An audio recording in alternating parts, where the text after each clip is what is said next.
Hai, Assalamualaikum warahmatullahi wabarakatuh. Salam jumpa, sahabat Bawaslu. Ketemu lagi dengan Kawal Papa, kabar Bawaslu Padang Panjang, langsung dari kantor Bawaslu Padang Panjang. Alhamdulillah untuk edisi kali ini sudah hadir yang terhormat Bapak Ketua Bawaslu Provinsi Sumatera Barat, Bapak Surya Evitrimen, SPTMH. Makasih Pak atas kehadirannya. Ya, Sehat Pak. sama-sama sehat. Assalamualaikum warahmatullahi wabarakatuh. Ya. Selamat pagi, salam sejahtera untuk kita semua. Semoga kita sehat selalu. Selamat datang di podcastnya Kawal Papa Pak. Ya, luar biasa. Kawal Papa, Kawal Papa, kabar Bawaslu Padang Panjang. kabar Bawaslu Padang Panjang yang sudah beberapa kali melakukan tayangan podcast Ya, Pak. terkait dengan aktivitas pengawas pemilu, Iya, khususnya di Padang Panjang. Termuka. Ya. Kita bicara-bicara ringan sampai sebentar ke depan Pak ya. Kalau kita melihat penyelenggara pemilu Pak, Bapak secara pribadi kapan sih Pak terjun ke lembaga penyelenggara pemilu Pak? Ya, kalau secara kronologisnya mungkin sudah cukup lama juga. Udah malam melintang Pak ya? Saya awalnya bergabung dengan pengawas pemilu itu sejak tahun 2008. Pada waktu itu mengawasi pemilu presiden, wakil presiden, serta pemilu legislatif tahun 2009. Ya masih 52 partai atau 48 itu Pak ya? Nggak salah. Ya, waktu itu masih ad hoc. Iya. Kami masih ad hoc. Di provinsi masih ad hoc. Saya waktu itu menjadi Panwaslu di Kabupaten Agam. Dan berlanjut kemudian di Pilkada serentak Sumatera Barat waktu itu tahun 2010 juga masih ad hoc. Panwaslu Kabupaten Agam, Panwaslu Provinsi Sumatera Barat yang pada waktu itu mengawasi pemilihan gubernur dan wakil gubernur Sumatera Barat juga masih ad hoc. Kemudian berlanjut ke tahun 2012. Untuk pertama kali Bawaslu Provinsi itu bersifat tetap dan saya bergabung dengan Bawaslu Provinsi Sumatera Barat sejak September tahun 2012. Dan kemudian setelah akhir masa jabatan periode 2012-2017, saya kembali bergabung dengan Bawaslu Provinsi Sumatera Barat untuk periode kedua, periode 2017-2022. Berarti tahun ini Pak ya? Oh ya, jadi periode kedua saya di Bawaslu Provinsi Sumatera Barat ini akan berakhir nanti di bulan September tahun 2022 ini. Nah, bicara tentang pemilu Pak, kan udah berapa pemilu nih dari tahun sekian sampai sekarang. Nah sekarang kita lihat tahun 2021 Pak, kan tidak ada tahapan pemilu, tidak ada aktivitas apa-apa, dan di masa pandemi lagi Pak, masyarakat menganggap Bawaslu apa sih kerjanya kok cuma duduk-duduk doang atau apa gimana gitu Pak. Jadi apa sih Pak aktivitas Bawaslu di 2021 sebenarnya Pak? Biar masyarakat tahu Pak. Ya. Jadi Bawaslu yang saat ini khususnya Bawaslu Kabupaten Kota sejak tahun 2018 kan sudah bersifat permanen dan tugasnya mengawasi pemilu presiden wakil presiden, pemilu serentak waktu itu tahun 2019. Kemudian mengawasi pilkada serentak juga tahun 2020 termasuk di Sumatera Barat. Lalu tahun 2021 ngapain lembaga ini? Karena pemilu tahun 2019 sudah selesai, pilkada 2020 kan juga sudah selesai. Sebagai sebuah lembaga permanen, lembaga vertikal di daerah, Bawaslu provinsi termasuk kabupaten kota apakah juga beraktivitas? Tentu saja iya. Apa aktivitasnya? Tentunya yang pertama, kita sudah menyelesaikan pengawasan tahapan pemilu tahun 2019.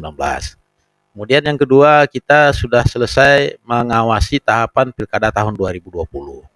Tentu ada evaluasi yang kita lakukan terhadap pelaksanaan tugas pengawas pemilu, baik di pemilu tahun 2019 maupun di pilkada tahun 2020. Tujuan kita melakukan evaluasi itu tentunya untuk melihat kembali perjalanan pengawasan yang sudah dilakukan baik di pemilu 2019 maupun di pilkada tahun 2020. Tujuan evaluasi itu adalah untuk melihat sisi-sisi apa yang mungkin perlu kita perkuat dalam pengawasan pemilu ataupun pilkada berikutnya. Karena tentu setiap periodisasi jabatan baik di eksekutif maupun legislatif tentu kita melakukan pemilu kembali. Makanya pasca pemilu tahun 2019, pasca pilkada tahun 2020, kita melakukan evaluasi termasuk melakukan konsolidasi. Nah, secara kelembagaan untuk memperkuat lembaga ini, Bawaslu, khususnya Bawaslu Kabupaten Kota, termasuk Bawaslu Provinsi, bagaimana ke depannya pengawasan yang dilakukan itu untuk tentunya terutama di pemilu serentak tahun 2024.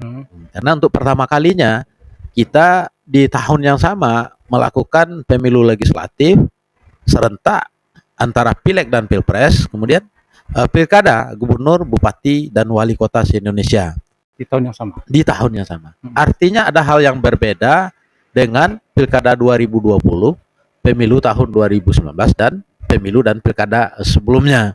Nah, perbedaan itu tentu kita harus melakukan persiapan yang harus sangat matang sehingganya nantinya pelaksanaan tugas pengawasan pemilu maupun pengawasan pemilihan di tahun 2024 itu menjadi lebih baik lagi dari apa yang sebelumnya sudah kita lakukan di tahun-tahun misalnya pemilu 2019 ataupun pilkada 2020.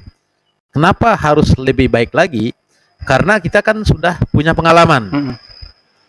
Bagaimana mengawasi pemilu dengan 5 kota di tahun 2019, bagaimana kita mengawasi pemilihan kepala daerah di tahun 2020 yang kemudian digabungkan dalam tahun yang sama untuk tahun 2024. Apalagi misalnya ketika pilkada 2020 kemarin dilaksanakan bersamaan dengan pandemi COVID-19.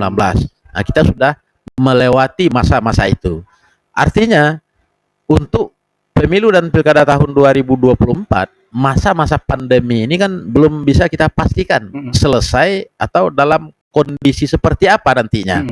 Tapi pengalaman kita kemarin di pilkada tahun 2020, berbagai langkah antisipasi, kemudian sosialisasi, kemudian juga menggerakkan masyarakat untuk berpartisipasi bukan hanya mengikuti pilkada, tapi juga berpartisipasi bagaimana mengawasi pilkada, termasuk berpartisipasi bagaimana menerapkan protokol kesehatan di saat tahapan pilkada berlangsung tahun 2020 itu.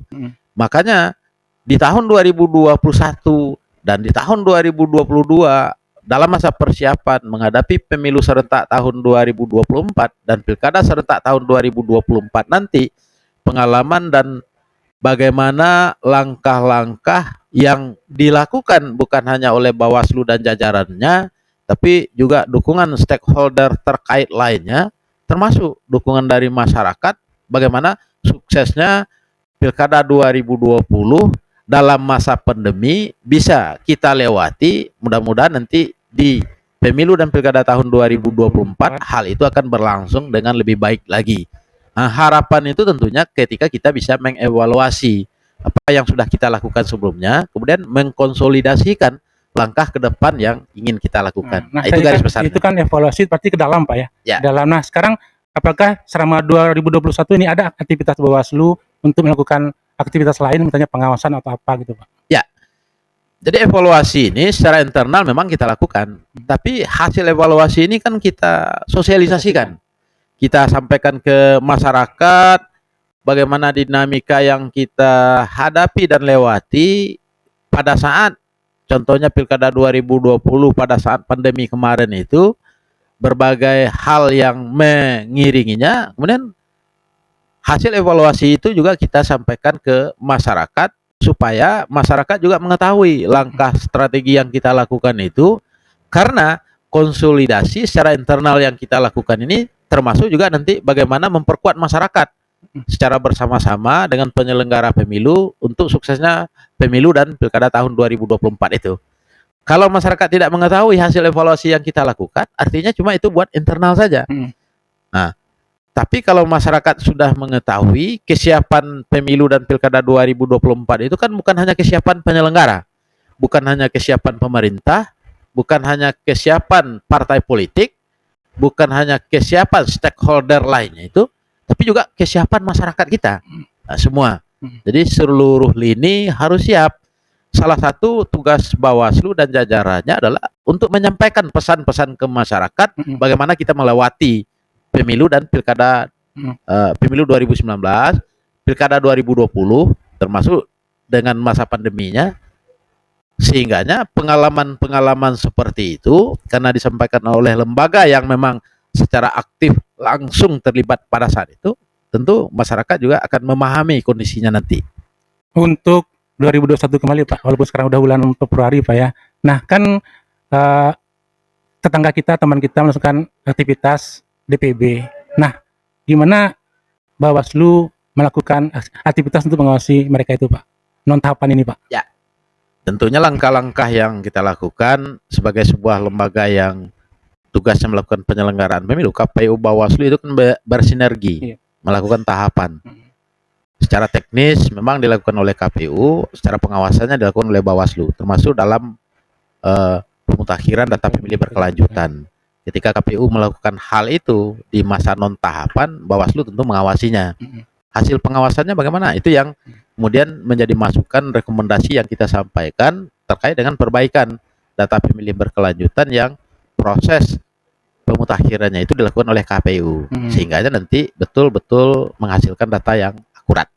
Nah, untuk 2022 nih Pak, kan tahapan akan masuk nih 2022. Apa sih program Bawaslu Sumatera Barat serta Bawaslu Kabupaten Kota lainnya di Sumatera Barat untuk menyambut tahapan pemilu ini Pak? Ya, secara kelembagaan misalnya secara nasional setiap tahun itu kan kita melakukan penandatanganan perjanjian kinerja antara Bawaslu RI, Bawaslu Provinsi dengan Bawaslu RI, Bawaslu Kabupaten Kota dengan Bawaslu Provinsi. Perjanjian kinerja itu adalah untuk menjelaskan langkah aksi yang akan dilakukan dalam 1 tahun sebagai tanggung jawab kelembagaan dari Bawaslu Kabupaten Kota ke Bawaslu Provinsi dan Bawaslu Provinsi ke Bawaslu RI.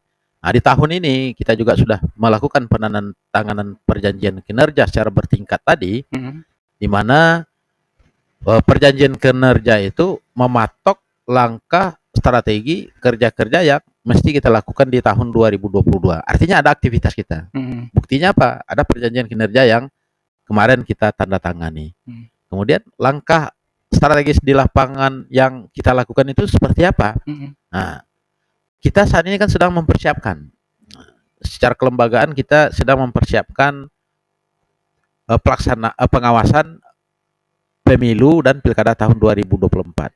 Persiapan itu memang dilakukan jauh-jauh sebelum tahapan itu dimulai. Nah, persiapan itu dalam hal apa? Kesiapan sumber daya manusia, kemudian juga menginventarisir kesiapan support system untuk mendukung pelaksanaan tugas pengawas pemilu nantinya di tahapan itu berlangsung, dan kemudian juga untuk mengkonsolidasikan secara kelembagaan terkait dengan pelaksanaan tugas jajaran pengawas pemilu di setiap tingkatan tadi. Nah, sehingga nanti ketika tahapan itu datang, kita sudah betul-betul siap on the track, berjalan di garis yang memang sudah ditentukan apa yang harus kita lakukan, termasuk persiapan penyusunan anggarannya, termasuk persiapan untuk menyiapkan nanti anggaran pilkada tahun 2024. Karena kalau pemilu tahun 2024 sumber anggarannya kan memang dari APBN. Tapi kalau pilkada 2024 itu kan sumber anggarannya tetap di APBD sesuai dengan undang-undang pilkada. Artinya hari ini kita sudah harus memulai untuk mempersiapkan rancangan anggaran yang akan kita sampaikan ke pemerintah daerah, yang nantinya tentunya berdasarkan rancangan anggaran itu pemerintah daerah bersama pemerintah daerah ini, kalau di Padang Panjang tentu wali kota, kemudian dengan DPRD, kemudian dengan penyelenggara KPU dan Bawaslu, bisa menyiapkan, berkoordinasi, menyusun penganggaran pilkada tahun 2024. Ketika tahapan itu mulai nanti, nah ini kan berbeda dengan sebelum-sebelumnya. Karena ini pilkada serentak tahun 2024, persiapan ini kan dilakukan di setiap daerah. Yep. Nah, buktinya, contohnya kemarin pilkada tahun 2020, anggaran untuk Bawaslu Kota Padang Panjang ini kan diakomodir oleh anggaran APBD provinsi. Nah, karena tidak ada pilkada setempat ya Pak ya di Kota Padang Panjang untuk pemilihan wali kota dan wakil wali kotanya. Tapi di tempat ini kan berlangsung tahapan pemilihan gubernur. Makanya anggaran untuk tahun 2020 di Pilkada Kota Padang Panjang ini adalah anggaran yang diusulkan oleh Bawaslu Provinsi Sumatera Barat ke pemerintah Provinsi Sumatera Barat. Nah, untuk Pilkada tahun 2024 nggak seperti itu. Artinya Bawaslu Kota Padang Panjang nanti akan berkoordinasi dengan pemerintah daerah Kota Padang Panjang pengusulan anggaran Pilkada tahun 2024 tadi. Seperti Pilkada 2018 kemarin Pak ya? Seperti Pilkada 2018 kemarin. Nah, hal yang juga menjadi fokus bagi kita dalam menyiapkan strategi ini, misalnya untuk Pilkada 2018 kemarin itu, ketika ada hal-hal yang perlu dikomunikasikan lebih lanjut dengan pemerintah daerah, Bawaslu Provinsi bisa memberikan dukungan kepada Bawaslu Kota Padang Panjang. Pada waktu itu masih Panwas ya. Iya, Panwas. Nah, apalagi atau malah Bawaslu RI bisa memberikan pendampingan dan dukungan ke jajaran di bawahnya ketika pengusulan anggaran tadi. Nah, untuk Pilkada tahun 2024, Bawaslu Provinsi juga sedang melakukan persiapan pengawasan pemilihan gubernur. Tentu kita juga berkoordinasi dengan pemerintah Provinsi Sumatera Barat. Bawaslu Kota Kabupaten juga melakukan hal itu.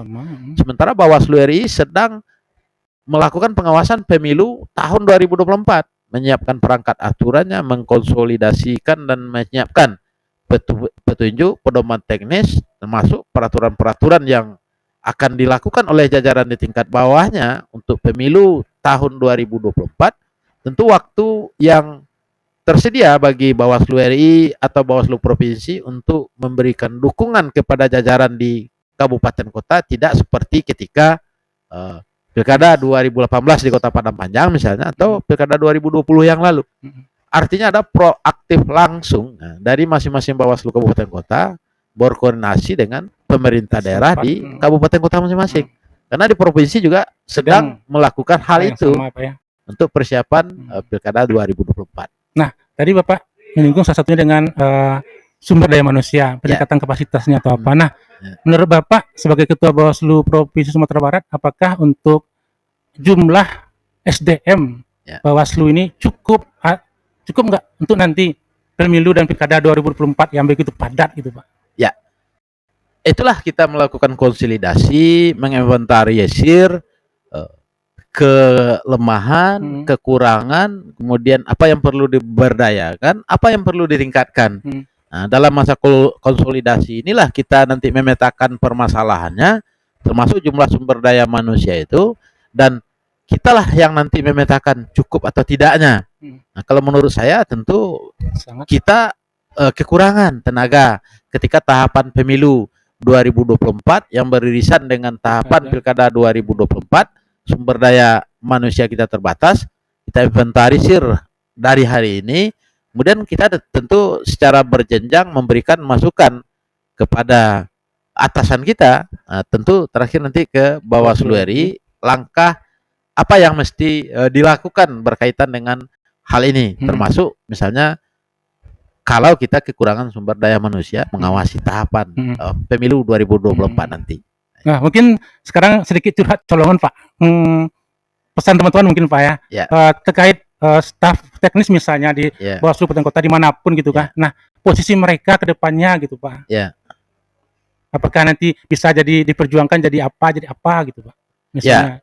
Saya yakin sebagai pengambil kebijakan tertinggi Bawaslu RI, baik di level pimpinan maupun di level kesekjenan, Pak Sekjen sudah memikirkan hal itu. Apa yang terbaik yang bisa diberikan oleh lembaga ini kepada jajarannya, sumber daya manusia yang ada di lembaga ini, karena ini adalah pertaruhan kita semua.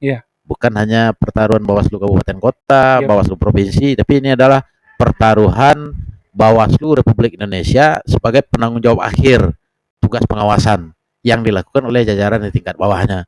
Nah, keluhan-keluhan ini kan kita sampaikan Yep. ke Jakarta, ke Bawaslu RI. Tentu ada, saya yakin, langkah strategis yang akan dilakukan menyikapi hal ini. Karena Takutnya ini kan nanti di ini level loh, Pak. kebijakan. Takutnya nanti satu-satu pergi, Ya, akhirnya habis semua, Pak. ya, saya yakin Bawaslu RI sudah memikirkan hal ini.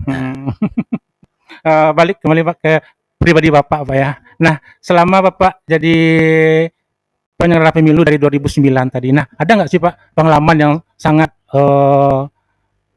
menyentuh atau berkesan yang tetap ingat sampai sekarang, yang salah satunya Pak?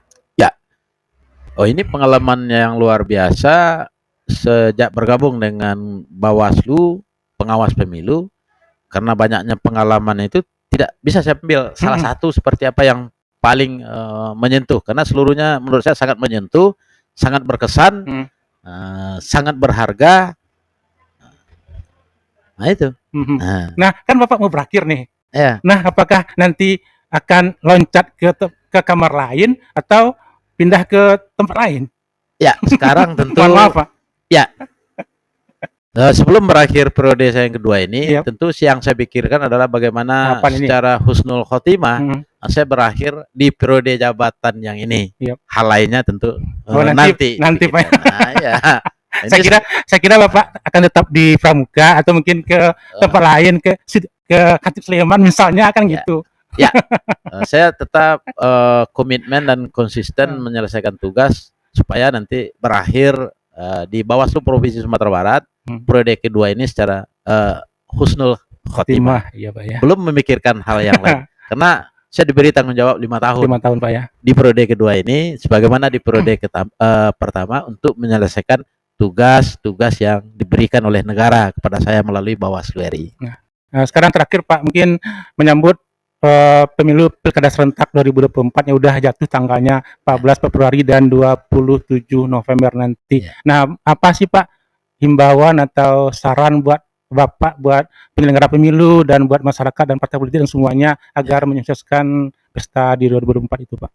Ya, pertama tentu himbauan kepada jajaran pengawas pemilu, nah, khususnya tentu di Sumatera Barat. Nah, sebagaimana yang sudah saya uraikan tadi, kita sudah melakukan evaluasi pelaksanaan pemilu dan pilkada yang lalu. Nah, tentunya berdasarkan evaluasi itu kita sudah banyak mendapatkan hal-hal apa yang akan kita perkuat untuk selanjutnya. Kemudian ada hal-hal yang mungkin akan kita perbaiki. Kemudian ada hal-hal yang juga mungkin akan kita lakukan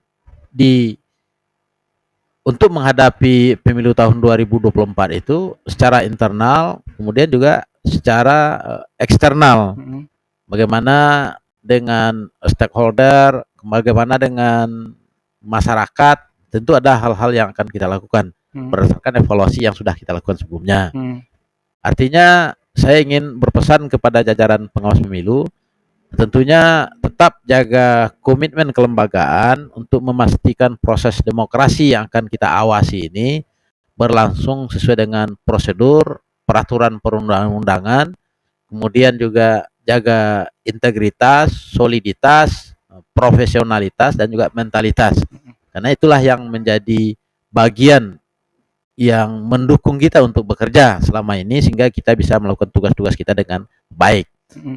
Dan kepada masyarakat tentunya saya juga menyampaikan, pertama kami berterima kasih kepada masyarakat Sumatera Barat umumnya, kemudian masyarakat di Kota Padang Panjang khususnya yang sudah mendukung pelaksanaan tugas jajaran pengawas pemilu baik pada saat pemilu 2019 maupun pilkada tahun 2020 sehingga kita bisa melewatinya dengan baik. Misalnya walaupun pada saat pilkada 2020 bersamaan dengan pandemi COVID-19. Nah, itu yang pertama. Yang kedua, tentunya dukungan seperti ini juga kami butuhkan untuk mengawasi pilkada tahun 2024 yang tentunya kita yakini semua akan lebih berat lagi, baik dibandingkan dengan pemilu 2019 maupun dibandingkan dengan pilkada 2020. tanpa dukungan masyarakat, tentunya jajaran pengawas pemilu di lapangan tidak akan mampu melakukan tugasnya dengan baik. Makanya dukungan dari masyarakat sangat penting. Dan kami berharap masyarakat juga bisa menyampaikan pesan-pesan kami nantinya berkaitan dengan pengawasan yang akan kita lakukan di pemilu tahun 2024. Sehingganya melalui pesan-pesan yang disampaikan oleh masyarakat, dari apa yang ingin kami sampaikan ke masyarakat yang lebih luas, sehingganya tahapan pemilu 2024 bisa kita awasi dengan sebaik-baiknya dan tentunya lebih baik dari pemilu dan pilkada sebelumnya. Oke Pak, Sobat Bawaslu, kalau diperpanjang kayaknya makin panjang pembicaraan kita. Dan untuk kali ini kita tuntaskan dulu sampai di sini. Dan terima kasih Pak atas bincang-bincangnya di hari ini. Mudah-mudahan Sobat Bawaslu dimanapun berada bisa mengambil hikmah dari yang kita bicarakan. Dan Sobat Bawaslu, saya pamit, Haris dan Pak Men juga pamit dari Kawal Papa hari ini. Dan jangan lupa Kawal Papa bisa menyebabkan ketergantungan. Assalamualaikum warahmatullahi wabarakatuh. Waalaikumsalam warahmatullahi wabarakatuh.